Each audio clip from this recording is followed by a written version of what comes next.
और यशस्वी प्रधानमंत्री जी को हम धन्यवाद देना चाहेंगे। और पूरा देश की वो सेना, वो सैनिक उनके चरणों में नतमस्तक है।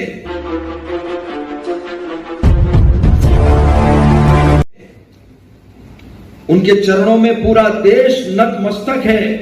उन्होंने जो जवाब दिया है उसकी जितनी सराहना की जाए, जितना कहा जाए, एक बार उनके लिए जोरदार ताली बजा करके ये कहना है बीजेपी के मध्य प्रदेश के उप मुख्यमंत्री जगदीश देवड़ा का।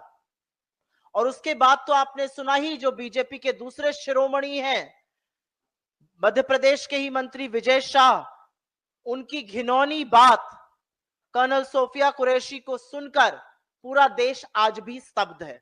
और उसके बारे में हाईकोर्ट ने क्या कहा उसको साझा कर देती हूं। लेकिन सेना और सैनिक किसी के चरणों में नतमस्तक है, यह बात हिंदुस्तान का कोई व्यक्ति कह ही नहीं सकता है।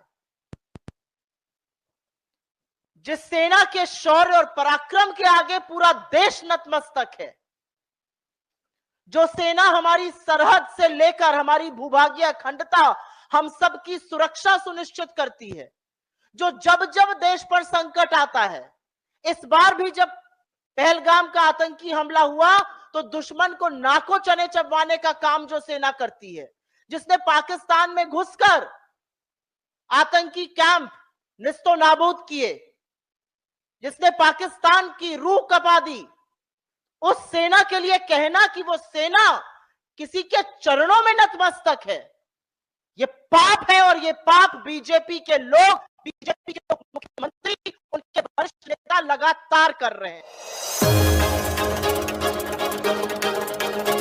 सुना दोस्तों आपने किस प्रकार से मध्य प्रदेश के डिप्टी सीएम जगदीश देवड़ा कह रहे हैं कि पूरा देश के सैनिक और हमारे देश की सेना प्रधानमंत्री नरेंद्र मोदी के चरणों में नतमस्तक हैं।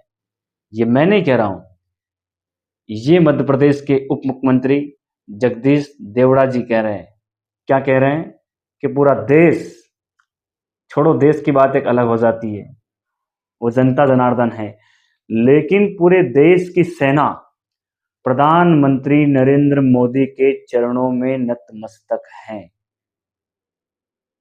ये भाषण जगदीश देवड़ा जी दे रहे हैं और बाकायदा इस भाषण के बाद वो अपनी जो राय में कह रहे हैं कि ये मैंने नहीं कहा है, बल्कि लोग मेरे वीडियो को जोड़ तोड़ कर चला रहे हैं, मीडिया मेरे वीडियो को जोड़ तोड़ के चला रही है। किस एंगल से लग रहा है आपको कि ये जो वीडियो है ये कहीं ना कहीं एडिटिंग किया हुआ है या फिर जोड़ तोड़ कर चलाया जा रहा है?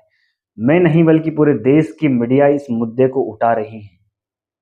ना जाने क्या हो गया है हमारे देश के नेताओं को कि जो देश की बहादुर सेना, जिन्होंने पाकिस्तान के खिलाफ जंग में अपना सर्वोच्च पराक्रम दिखाया है, ऑपरेशन सिंदूर से लेकर एयर स्ट्राइक से लेकर, जिस प्रकार से हमारे देश के जाबाज सिपाहियों ने पाकिस्तान को धूल चटाई है, उसके देश में घुसकर पाकिस्तान को ठोका है, उसके बाद जो ये क्रेडिट लेने वाले ये नेता जो कह रहे हैं, अभी इसके पहले मध्य प्रदेश के मंत्री विजय शाह ने कहा था देश की बेटी कर्नल सोफिया कुरैशी को लेकर जो एक बेहुदा बयान जो दिया था वो भी काफी निंदनीय था, ऐसा बयान होना नहीं चाहिए था। पूरे देश के सामने विजय शाह ने माफी मांगी है, लेकिन जो अब एक और बयान आया है मध्य प्रदेश के उप मुख्यमंत्री जगदीश देवड़ा का, और जगदीश देवड़ा जी तो माफी मांगने से भी इनकार कर रहे हैं कि मैंने ऐसा कहा ही नहीं। अरे भाई साहब, कहा ही नहीं तो वीडियो कहां से आ गया? ऐसा नहीं होना चाहिए। कोई भी पार्टी हो, किसी भी पार्टी का नेता हो, हमारे देश की सेना को लेकर ऐसा नहीं बोलना चाहिए, क्योंकि सेना दिन रात देश की हिफाजत करने के लिए बॉर्डर पर अपना पहरा दे रही है, और तभी जाकर हम लोग एक चैन की सांस और चैन की नींद ले पा रहे हैं। देश का सैनिक अपने पराक्रम, शौर्य का परिचय देते हुए सेना पर लगातार देश की हिफाजत करता है। उसके बाद ये जो देश में ये बयानबाजी आ रही है, कभी कर्नल सोफिया कुरैशी को लेकर बेहुदा बयान सामने नजर आ रहे, कभी सपा पार्टी राम गोपाल जी वेमी कसीम पर एक टिप्पणी कर रहे हैं। उसके बाद जो अब ये वीडियो आया है मध्य प्रदेश के उप मुख्यमंत्री जगदीश देवड़ा का, वो कह रहे हैं कि पूरे देश की जनता प्रधानमंत्री के चरणों में नतमस्तक है। चलो भाई, बढ़िया बात है, जनता ही तो है। लेकिन फिर कह रहे हैं कि देश की सेना भी प्रधानमंत्री के चरणों में नतमस्तक है। अरे भाई, कहाँ से नतमस्तक है? अरे वो सैनिक है, वो कोई राजनीतिक पार्टी थोड़ी है। ऐसा बयान नहीं देना चाहिए मध्य प्रदेश के उप मुख्यमंत्री को। लगातार ये कहीं ना कहीं जो नेतागिरी के चक्कर में पूरे देश की सेना को शर्मसार करने वाली बात सामने निकल कर आ रही है, ये काफी बेहुदा है। इस तरह की अगर बयानबाजी आती है तो इंटरनेशनल लेवल पर क्या मैसेज जाता होगा देश की सेना के प्रति, कि इंडिया के अंदर इतनी घिनौनी राजनीति हो गई है कि जो सेना को भी बेहुदा बयानबाजी को लेकर लोग क्या क्या बोल रहे हैं। ऐसी बयानबाजी बिल्कुल नहीं होना चाहिए और जगदीश जी देवड़ा को सार्वजनिक रूप से माफी भी मांगना चाहिए कि जो ये बयानबाजी हुई है उनके द्वारा, ये काफी घोर निंदनीय है। पूरा देश इसका विरोध कर रहा है।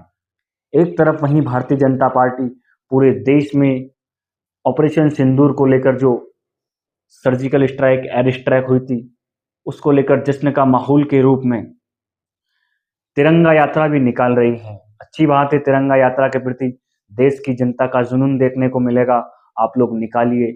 लेकिन ये जो बयानबाजी हो रही है विजय शाह से लेकर जगदीश जी देवड़ा तक, ऐसे नेताओं को बकायदा भारतीय जनता पार्टी के राष्ट्रीय अध्यक्ष जी से मेरा एक निवेदन है कि एक जरूरी मीटिंग बुलाकर इन नेताओं की एक क्लास लीजिए कि भाई ऐसी बेहुदा बयानबाजी से क्या आप लोग क्या दर्शाना चाहते हैं, पार्टी की छवि को धूमिल करते नजर आ रहे हैं।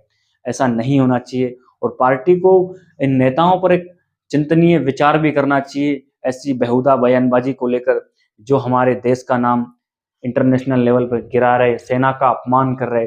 ऐसा बिल्कुल इन लोगों के खिलाफ एक्शन होना चाहिए, एफआईआर होनी चाहिए कि ऐसा नहीं होना चाहिए, क्योंकि ये बयान काफी घोर निंदनीय है। सेना भाई किसी के सामने नतमस्तक कैसे हो सकती है? सेना हमेशा अपना पराक्रम, शौर्य दिखाकर दुश्मनों को खदेड़ने का काम करती है, देश की हिफाजत करने का काम करती है। वो भला किसी नेता के सामने नतमस्तक क्यों होगी? माना प्रधानमंत्री नरेंद्र मोदी देश के, उनके नेतृत्व में ये ऑपरेशन सिंदूर हुआ है, अच्छी बात है, लेकिन सेना क्या नतमस्तक हो गई है क्या? ऐसा बयानबाजी जगदीश जी देवड़ा को नहीं देना चाहिए। ऐसी बयानबाजी से किसी भी पार्टी के नेता हो बचना चाहिए, क्योंकि सेना से बढ़कर देश में कुछ नहीं हो सकता है। सैनिक हमारा शौर्य है। ऐसी बयानबाजी करने वाले पर कार्रवाई और एक्शन जरूर होना चाहिए।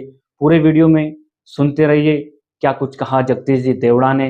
और अगर आप लोग हमारे चैनल पर नए हो तो हमारे चैनल को लाइक, शेयर, सब्सक्राइब करना ना भूले। नमस्कार, जय हिंद, जय भारत।